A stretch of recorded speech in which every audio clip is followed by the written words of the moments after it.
My parents sold my car while I was away to help my irresponsible brother. So I tracked it down, bought it back, and cut them off. My mom cried, but we were going to pay it back. Guess what I found next? I found out by accident.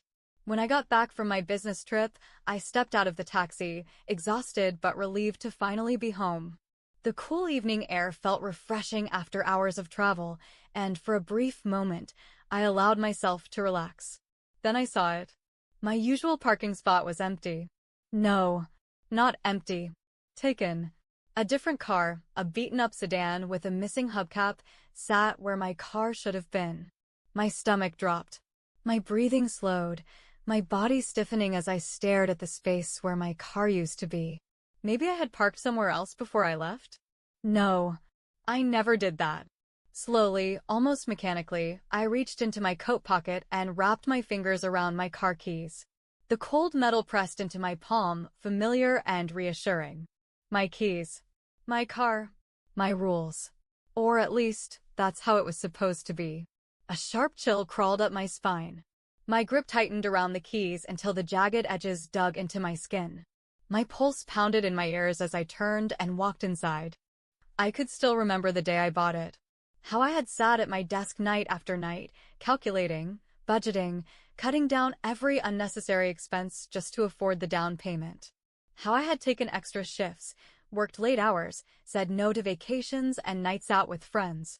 The moment I had signed the papers at the dealership, my hands shaking from excitement, was one of the proudest moments of my life. It wasn't just a car. It was proof. Proof that I could take care of myself. That I didn't need to rely on anyone. And now it was gone. Mom, where's my car? My voice was sharper than I intended, but panic had already set in. Mom and Dad were sitting at the dining table, looking at me like they had been preparing for this moment. Like they knew exactly what I was about to ask. Dad cleared his throat. Sweetheart, we had to sell it. A rush of cold spread through my chest. The words didn't register at first.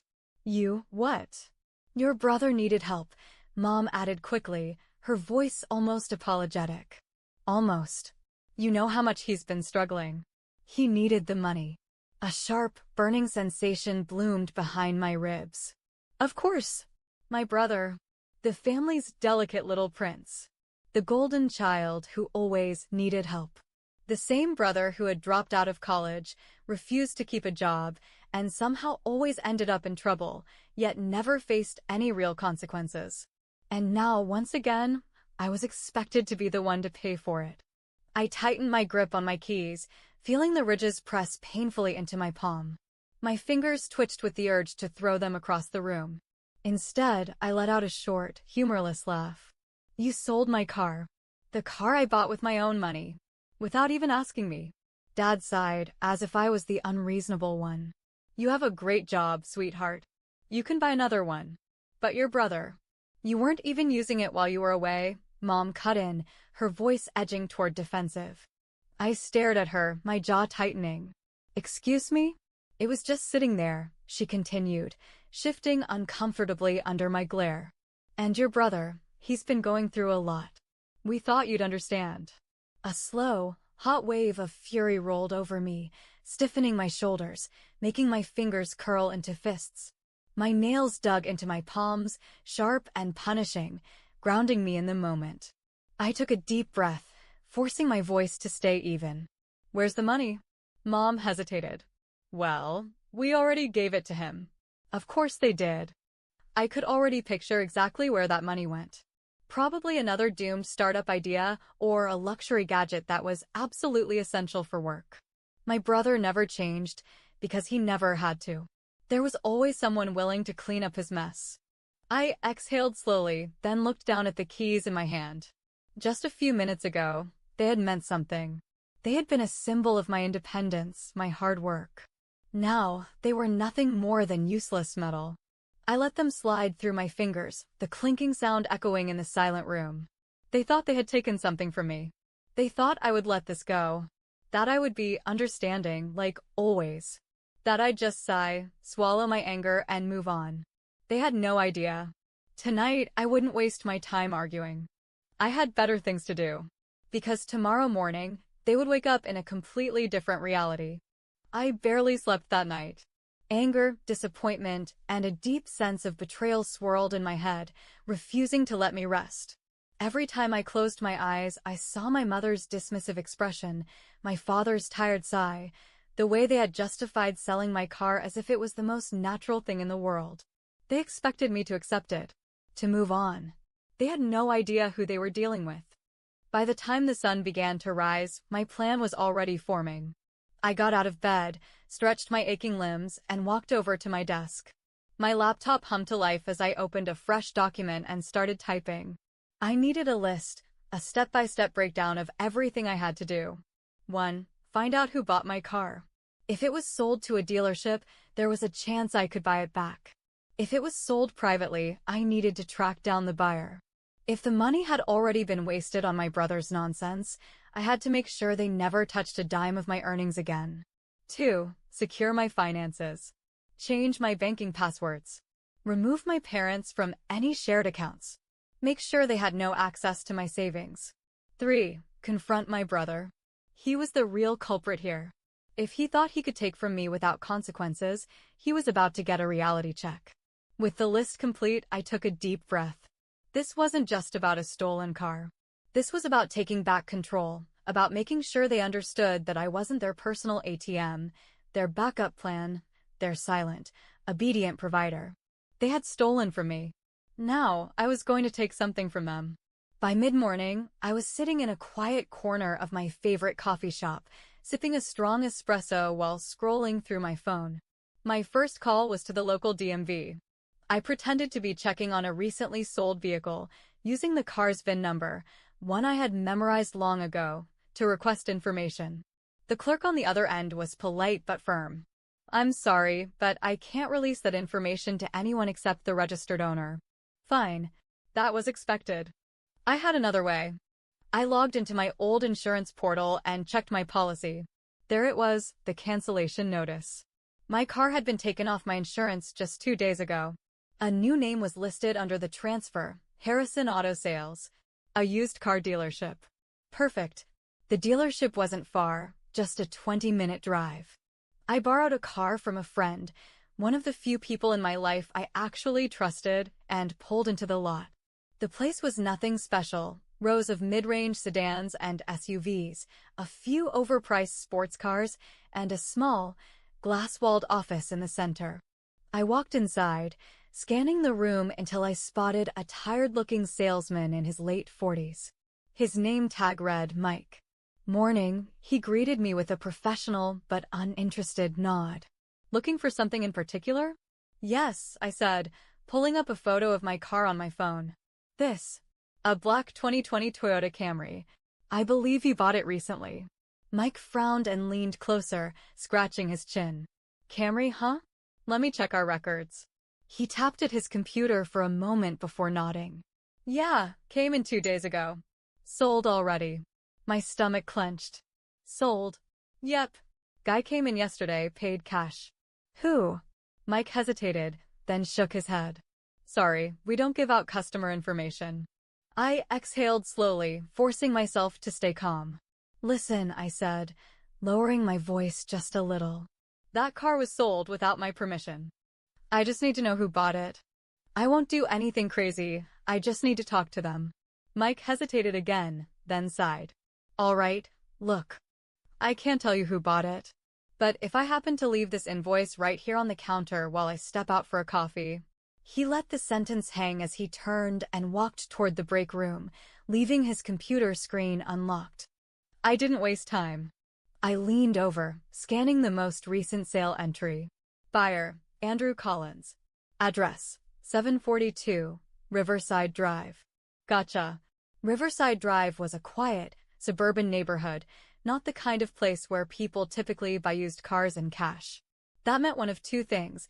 Andrew Collins was either someone who really needed a cheap ride fast, or he was a middleman flipping the car for profit. Either way, I needed to talk to him. I parked a few houses away and walked up to his driveway. The Camry was there, parked neatly under a tree, looking exactly as I remembered it. My fists clenched involuntarily. I rang the doorbell. A moment later, a man in his early 30s answered. Tall, scruffy beard, tired eyes. He looked me up and down, clearly trying to figure out if I was a salesperson or a problem. Yeah? I kept my expression neutral. Are you Andrew Collins? Who's asking? My name is Anna. That car in your driveway? It was sold without my consent. I'm here to buy it back. Andrew sighed and rubbed his face. Look, man. I don't want any trouble. I paid good money for that car. I'm not here to cause trouble. I just want to make this right.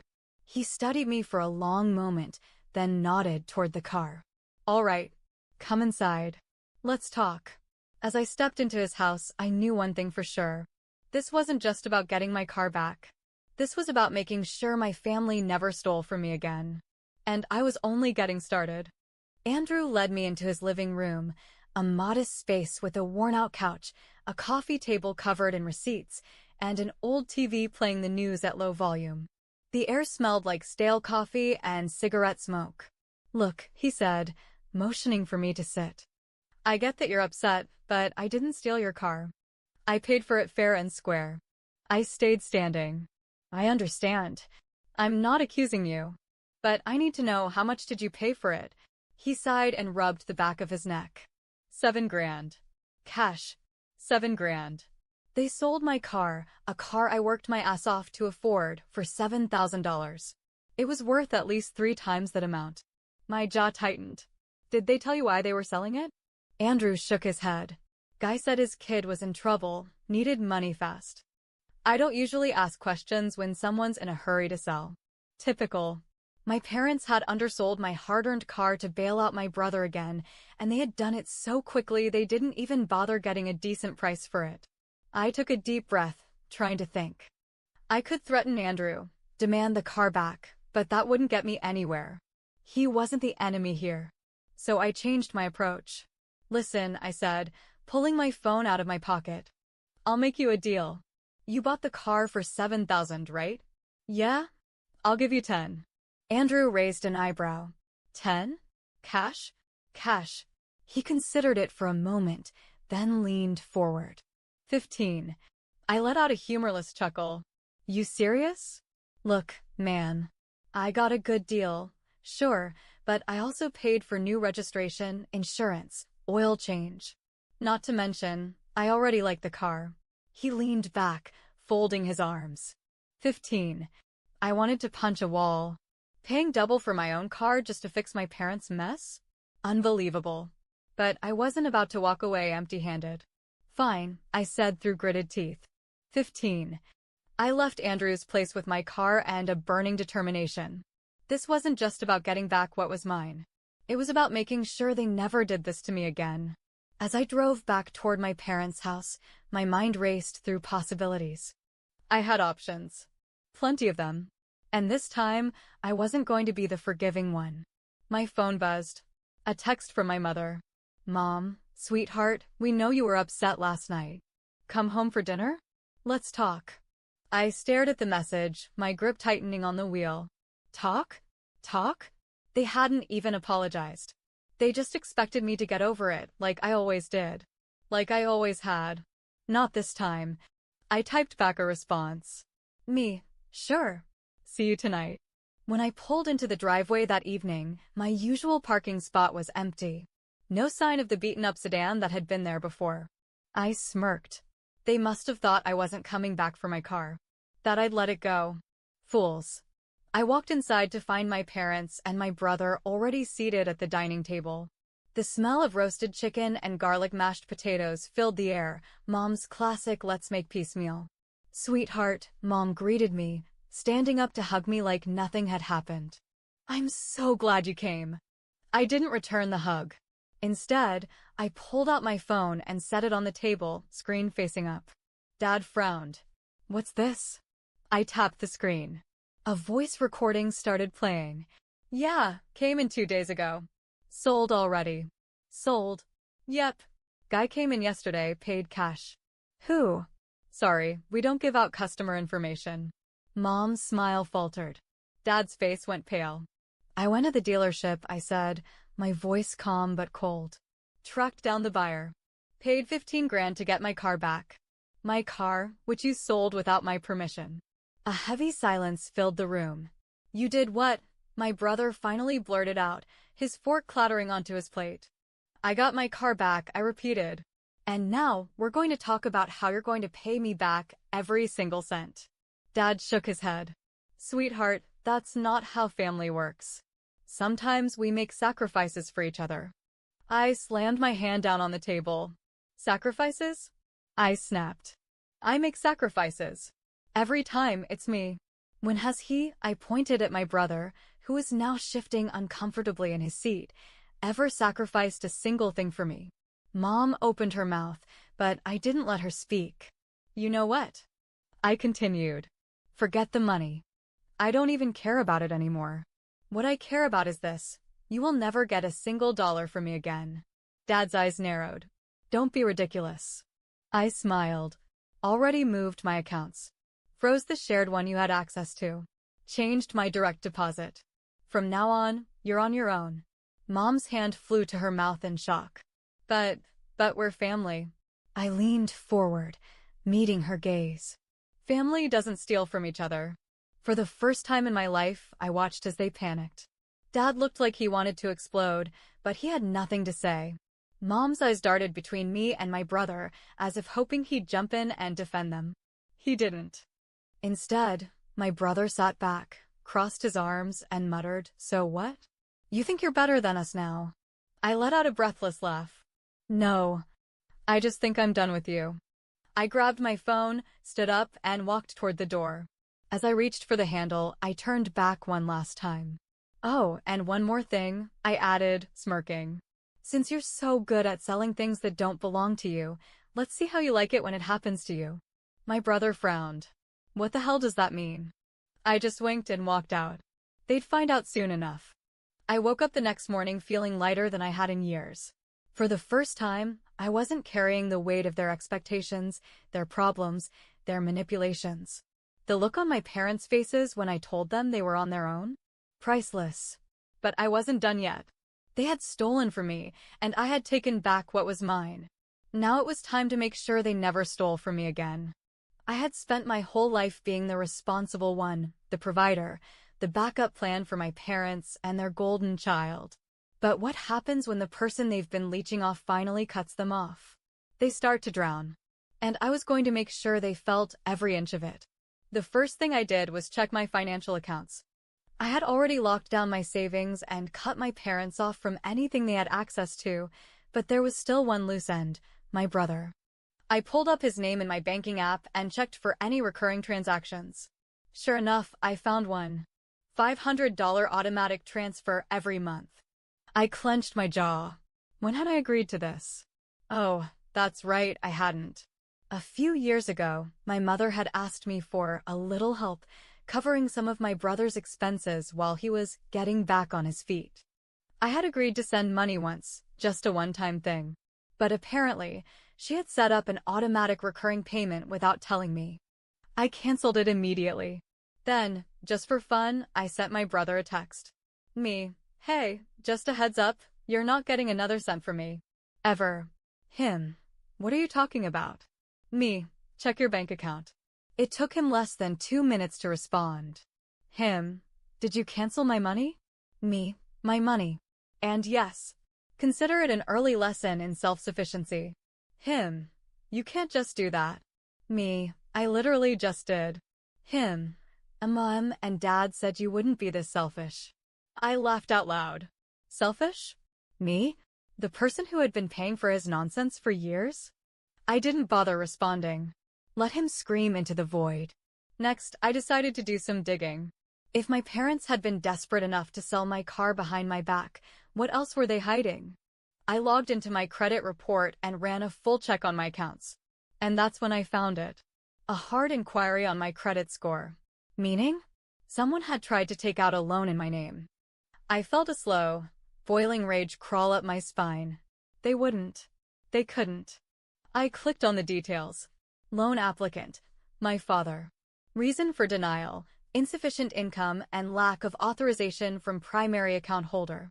My hands curled into fists. So they had tried to steal even more from me, this time by opening a loan in my name. They had failed, thank God, But the fact that they even tried? Unforgivable. I grabbed my phone and called my bank. Hi, I need to put a fraud alert on my accounts. My identity may have been compromised. The customer service rep was helpful and efficient. Within minutes, I had locked down every single account, updated my security settings, and flagged my parents' attempted fraud. Next, I sent one final message to my parents' group chat. Me. Just checked my credit report. You actually tried to take out a loan in my name? Are you insane? Mom, sweetheart, we were going to pay it back. Dad, stop overreacting. It's just paperwork.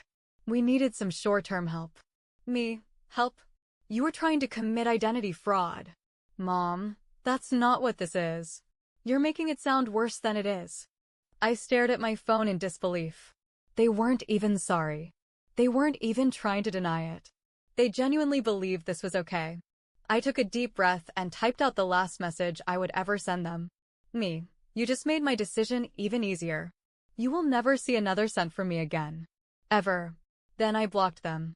Now that my family was officially cut off from my money, I wanted to make sure they felt it.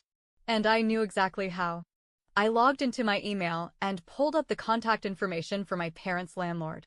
See, here's the thing about living off your successful child. When that child walks away, things get ugly. My parents had been living in the same house for over 10 years, always somehow scraping by, always somehow getting an extension when rent was due. But I also knew a little secret. Their landlord was tired of their nonsense. I had overheard my dad complaining months ago about how the landlord was getting too nosy about their payments and nagging them about rent. So I sent a polite, professional email. Subject: urgent information regarding parents' address. Dear Mr. Landlord, I hope this email finds you well. I wanted to inform you that as of today, I am no longer financially supporting my parents, mom's name and dad's name, who currently rent from you at address. I understand that they may have previously used my financial situation to reassure you about their ability to pay rent. However, I want to clarify that they no longer have access to my funds in any way. If they attempt to use my name, savings, or credit to guarantee any future payments, please be advised that they do not have my permission. Best regards, Anna. I hit send and leaned back in my chair, exhaling slowly. It wouldn't take long for the fallout to hit. The first cracks showed 3 days later. A text from my cousin. Cousin, yo, uncle is freaking out. Did you really cut them off? Me, yep. Cousin, he's talking about eviction. He says the landlord suddenly isn't cooperating with them anymore. I smirked. Me, not my problem. Cousin, you really did it. I really did. And I wasn't done yet. 3 weeks. That's how long it took for everything to fall apart. 3 weeks since I blocked my parents. 3 weeks since I cut off my brother. 3 weeks since I sent that email to their landlord. And now? They were drowning. At first, there was silence. No texts. No calls. No desperate emails. But then, the messages started coming from other people. Cousin, dude, your parents are losing their minds. Your mom called my mom crying. Says they might lose the house. Old family friend. Hey, I don't know what happened between you and your folks, but your dad's been asking around for money. He's telling people you abandoned them. Just a heads up. Former neighbor, not sure if you care, but I saw a moving truck outside your parents' place. Looked like they were being forced out. I read every message with quiet satisfaction. Actions have consequences. One evening, I got a message from a new number. You think you're so incredibly smart, don't you? I smirked. Only one person could be that entitled. Me. New number, who dis? Him. Don't mess with me. You ruined my life. Asterisk. I laughed out loud. Ruined his life? Oh no, no, no. He had done that all by himself. Me. What happened? Did mommy and daddy finally tell you to get a job? Him. You don't get it. They had to leave because of you. They're staying with some distant cousin now, and I have nowhere to go. So that was it. For the first time in his life, there was no safety net. No parents covering his rent. No me covering his bills. No easy way out.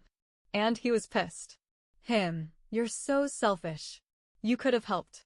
Me, I did help. For years. And all it got me was betrayal. Him. Forget you. I didn't respond. I didn't need to. I had one. A few days later, an unknown number tried calling me. I didn't answer. Then, an email popped up. Subject, please, we need to talk. I stared at it for a long moment. Then, finally, I clicked. Sweetheart. We don't know what else to do. We lost the house. Your brother is struggling. We're staying with relatives, but it's not sustainable. We made a mistake. Maybe we shouldn't have sold your car. Maybe we shouldn't have tried to take out that loan. But we are family. Can't we just start over? Please. We need your help. Love, Mom and Dad. I leaned back in my chair, staring at the screen. Now they were sorry. Not when they sold my car. Not when they tried to steal from me. Not when they called me selfish for refusing to clean up their mess. Only when it was too late. I cracked my knuckles and started typing. Subject, my final answer. Mom and Dad. You're right. We were family. But family doesn't steal. Family doesn't lie. Family doesn't betray their own. You didn't care when I lost something important to me. You didn't care when I begged for respect. Now, I don't care what happens to you. This is the last time you will ever hear from me. Don't call. Don't email. Don't try to reach me through others. I'm done. Goodbye. I hit send and blocked their email. And just like that, I was free. Update, 1 year later. It's been a year since I cut them off. A beautiful, peaceful, stress-free year. No more begging for my time. No more guilt-tripping phone calls. No more watching my hard work go to waste on people who never appreciated it. As for my family, my parents are still struggling. Last I heard, they burned through their relatives' goodwill and had to move into a small rental. My brother finally got a job. Turns out, working is a lot harder than living off others. And me? I'm thriving. I took the money I had saved and bought myself a new car, one no one could ever take from me. I traveled. I focused on my career. I surrounded myself with real friends, people who actually respected me. And not once, not for a single moment, did I regret my decision. Because in the end, cutting them off wasn't just about revenge. It was about freedom. And I'll never let anyone take that from me again.